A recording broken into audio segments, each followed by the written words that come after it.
Assalamualaikum warahmatullahi wabarakatuh.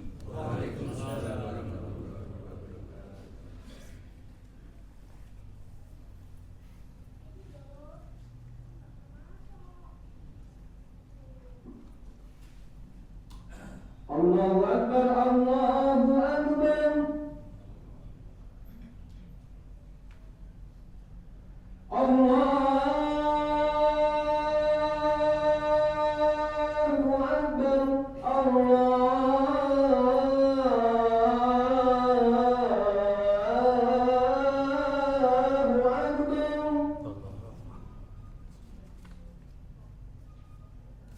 Asyhadu an la ilaha illallah.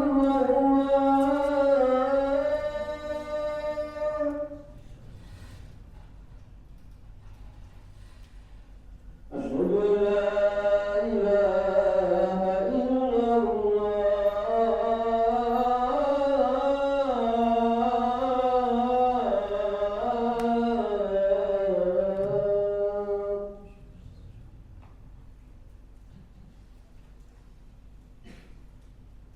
أشهد أن محمدا رسول الله.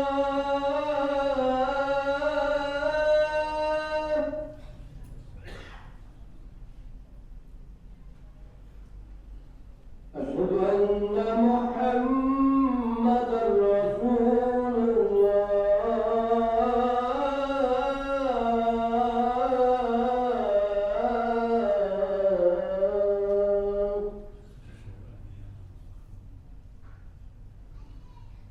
حي على الصلاة. حي على الصلاة.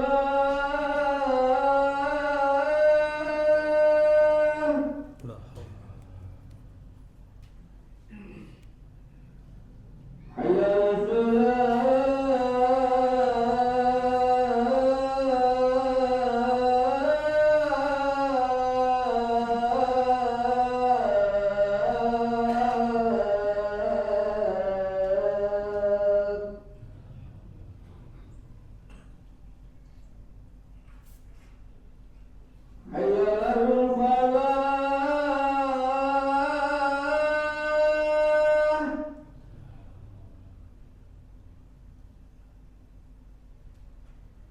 حي على الفلاح.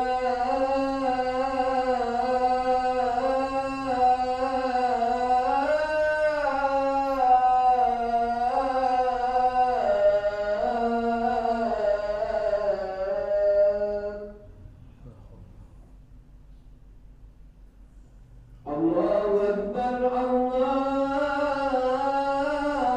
أكبر. لا إله إلا الله.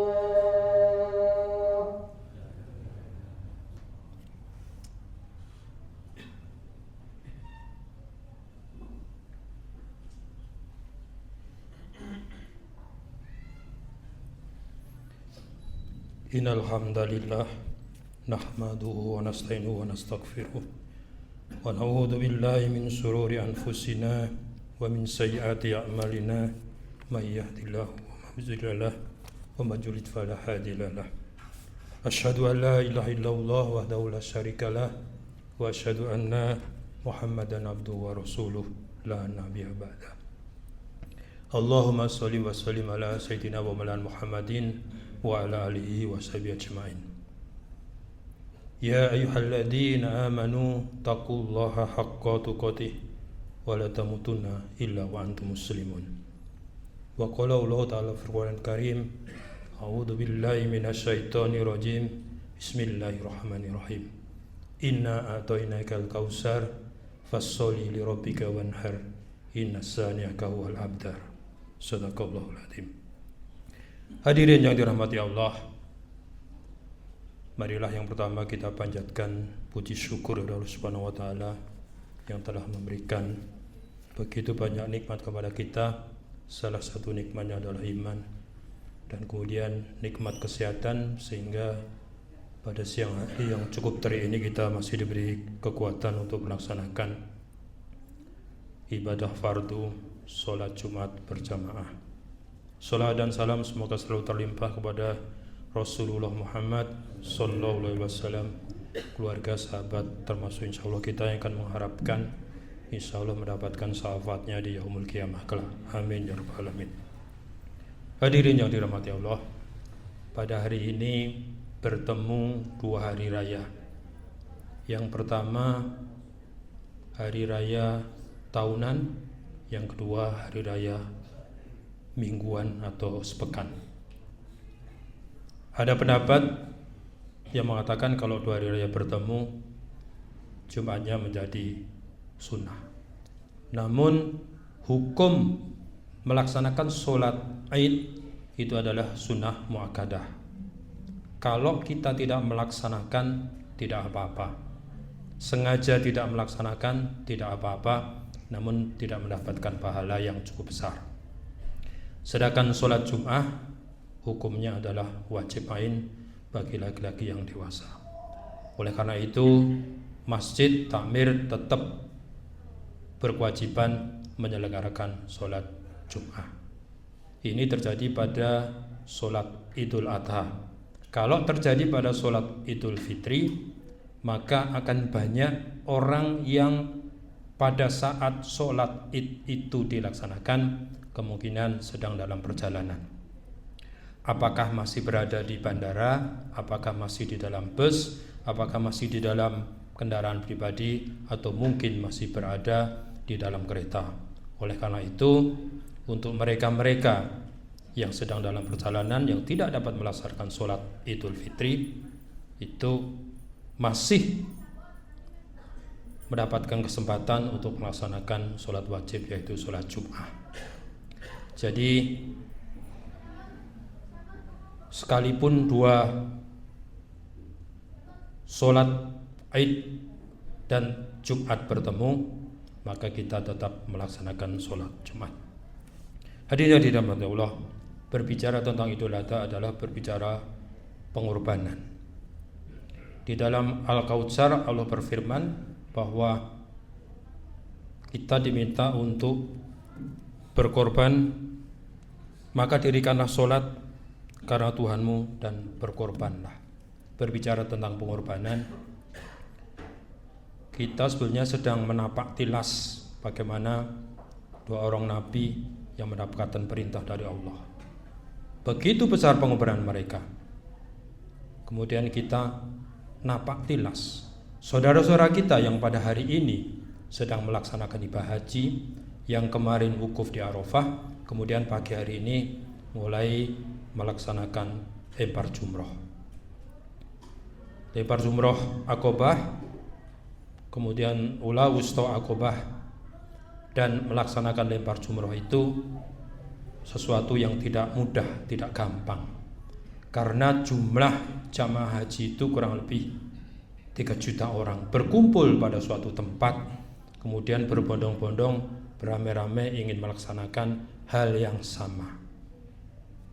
Pelaksanaan ibadah haji di negara kita adalah sesuatu yang sangat luar biasa, karena jumlahnya adalah ratusan ribu. Itu pun masih kurang lebih 5 juta yang sedang antri untuk mendapatkan kuota. Betapa besar giroh umat Islam untuk melaksanakan ibadah haji. Namun karena memang keterbatasan waktu, keterbatasan tempat, dan waktunya memang sangat pendek, oleh karena itu kita hanya bisa mendoakan agar saudara-saudara kita itu mampu melaksanakan dengan baik. Karena di pagi hari ketika siangnya itu akan melaksanakan wukuf, itu ada jutaan orang yang harus menuju padang Arafah. Bahkan saudara-saudara kita yang sakit, yang berada di rumah-rumah sakit di Makkah itu tetap diantar menggunakan ambulans. Sehingga ketika kita berada di perjalanan menuju Arafah itu, kita jangan kaget, karena ada ratusan ribu bus, tapi juga ada mungkin ribuan ambulans yang membawa saudara-saudara kita yang sakit, karena haji adalah Arafah. Ketika mereka sudah dibawa masuk Arafah kemudian wukuf, maka selesailah haji mereka dan mereka dikembalikan ke rumah sakit di sekitar Makkah dan juga Arafah. Hadirin yang dirahmati Allah, berbicara tentang pengorbanan, seandainya kita diizinkan Allah untuk masuk ke surganya, maka sesungguhnya saudara-saudara kita yang ada di Palestina, yang saat ini sedang berjuang, sesungguhnya mereka lebih berhak masuk surga daripada kita. Karena kita dengan mengeluarkan uang 3.900.000 sudah mendapat gelar orang yang berkorban. Sementara saudara-saudara kita yang di Palestina, mereka kehilangan ayah, ibu, anak, istri, merasakan bagaimana ditinggal mati oleh orang-orang yang mereka cintai. Namun insya Allah mereka akan menjadi syuhada dan meninggal mereka syahid, dan insya Allah akan Allah masukkan ke dalam surganya. Amin ya rabbal alamin. Hadirin yang dirahmati Allah, ada sebuah fenomena yang menyebabkan kondisi keadaan negara kita seperti ini, disebabkan karena umat Islam tidak mau berbicara tentang siasah atau politik. Sementara Rasulullah di Madinah itu membangun dengan politik Islam, politik yang berkeadilan dan beradab. Ada sebuah masjid di Yogyakarta yang membuat keputusan kalau imam atau khotib di dalam masjid dia tidak mau berbicara tentang siasah, maka selanjutnya tidak dijadwalkan lagi untuk menjadi imam dan khotib. Ini menunjukkan bahwa saking prihatinnya kondisi negara kita, kalau umat Islam tidak mau berbicara tentang politik, maka orang-orang non-muslim, orang-orang yang tidak paham bagaimana mengatur negara ini, merekalah yang menguasai. Kalau sekarang ini untuk membuat sebuah undang-undang itu diperlukan bukan hanya miliar. Kalau dulu orang menyebut jutawan itu adalah orang yang kaya. Sekarang jutawan itu sudah tidak kaya lagi. Sekarang orang menyebut miliarder. Karena ketika kita masih muda, orang korupsi itu ratusan juta itu cukup banyak. Tapi sekarang kalau korupsi hanya ratusan juta itu sangat sedikit. Bagaimana seorang direktur Taspen itu korupsi 34 miliar.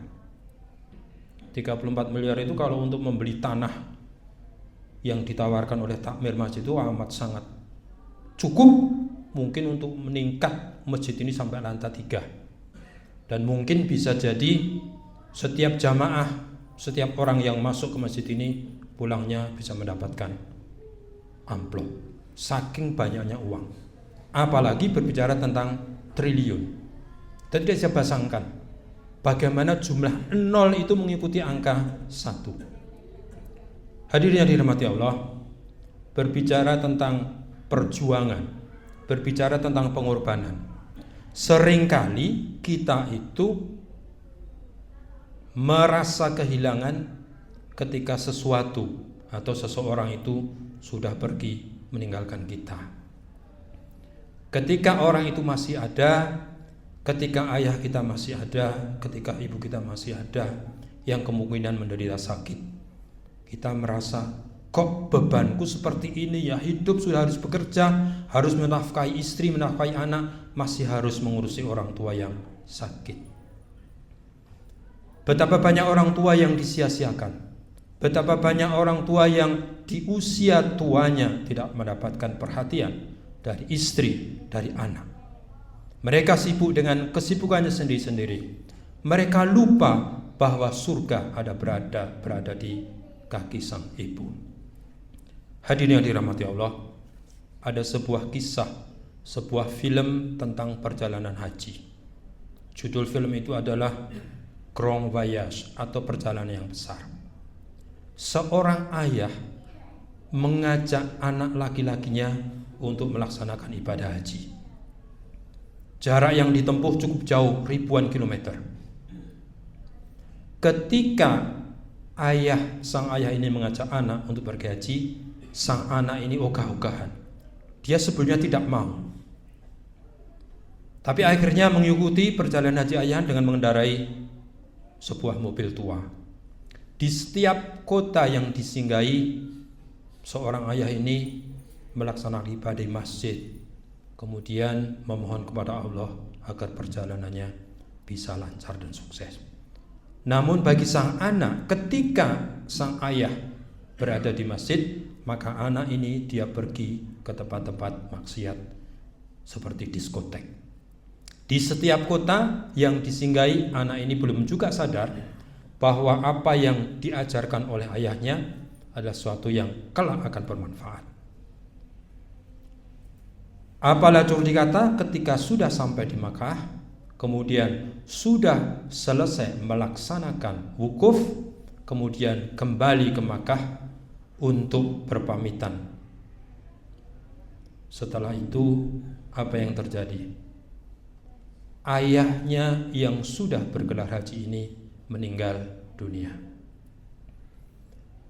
Pada saat itu barulah sang anak menangis, merasa amat sangat kehilangan yang ternyata selama ini ayahnya sangat dicintai. Yang ketika ayahnya masih hidup, dia tidak merasa kehadirannya sangat dia butuhkan. Namun ketika ayahnya sudah meninggal dunia dan dia sudah tidak bisa menebusnya, maka penyesalan yang akan terjadi. Hadirin yang dirahmati Allah, seperti juga pada hari ini kita berkorban, namun sesungguhnya korban yang kita laksanakan ini jauh masih mungkin keikhlasannya, mungkin keridhoannya, mungkin keseriusannya. Mungkin kita berkorban hanya karena memang setiap tahun kita diminta untuk berkorban. Panitia 2-3 bulan sebelumnya sudah mengirimkan surat permohonan, sehingga ada yang merasa, ini ada sebaran lagi, maka saya harus ikut. Hadirin yang dirahmati Allah, oleh karena itu pada Jumat yang mulia ini khotib mengingatkan untuk kita kembali meningkatkan keimanan kita kepada Allah, iman yang tidak dicampuri dengan hal-hal yang berbau kemusyrikan. Insya Allah korban yang kita laksanakan pada hari ini, yang tadi kita awali dengan melaksanakan sholat id, dan mulai hari ini sampai nanti hari tasyrik kita diminta untuk bertakbir. Sementara saudara-saudara kita yang melaksanakan ibadah haji, mereka mengucapkan talbiyah, labbaik Allahumma labbaik, labbaik la syarika la labbaik, innal hamda wa nikmata laka wal mulk la syarikalah. Bagi hadirin yang belum Allah beri kesempatan untuk pergi ke tanah suci, minimal umroh, dan suatu saat nanti sebelum kita dipanggil Allah diberi kesempatan untuk melaksanakan ibadah haji, insya Allah akan mudahkan. Karena pergi haji itu sesuatu yang bisa jadi tidak pernah kita duga. Bagaimana seorang marbot masjid yang tidak pernah bermimpi mereka bisa berangkat haji.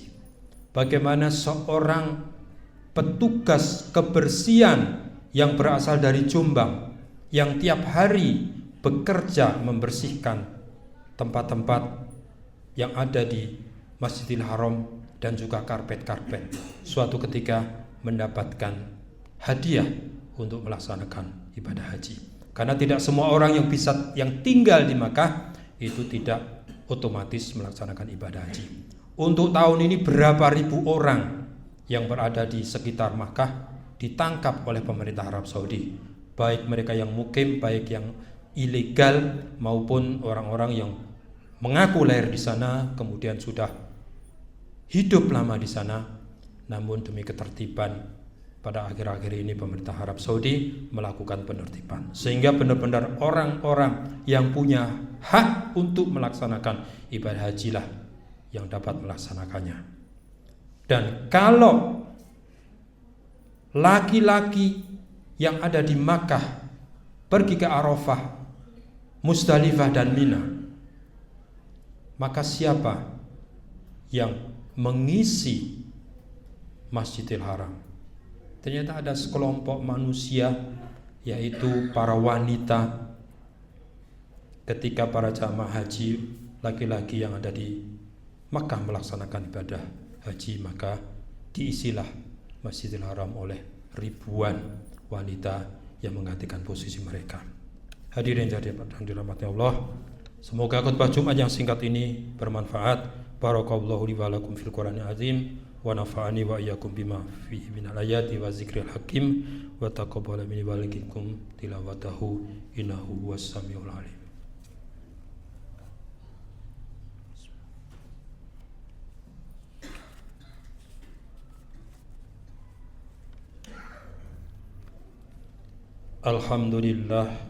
Alhamdulillahilladzi ja'ala yaumal jum'ah afdhala ayamul usbu' wa khtassahu bi sa'atil du'a wa fiha mujabun masmu' asyhadu an la ilaha illallah wahdahu la syarikalah syahadatan muhatawitan al-kamali ikhlasi wal khudu'i wa asyhadu anna sayyidina Muhammadan abduhu wa rasuluh sahibul maqamil mahmudi wa zikril marfu' Allahumma zawi zuhdi wal khusu'i amma ba'du.